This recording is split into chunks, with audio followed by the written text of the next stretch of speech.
Mahigit 200 residente ng Barangay 179 sa Caloocan City ang nabigyan ng kaalaman kaugnay sa mga cybercrime sa ating lipunan matapos sumailalim sa isinagawang lecture ng Anti-Cybercrime Group. Yan ang balitang hatid sa atin ni Patrolwoman Mary Grace Artizuela.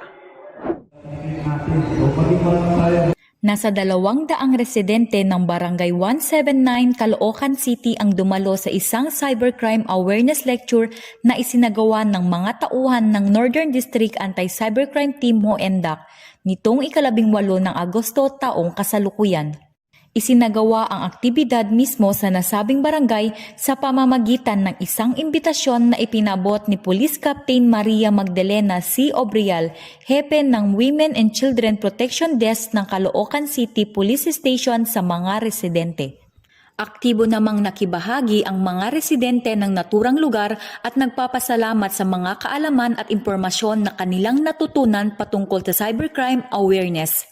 Layunin ng aktibidad na paigtingin ang kampanya laban sa cybercrime sa pamamagitan ng pamamahagi ng mga impormasyon tungkol sa cybercrime law, mga modus ng mga cyberkriminal at mga tips kung paano ito maiiwasan.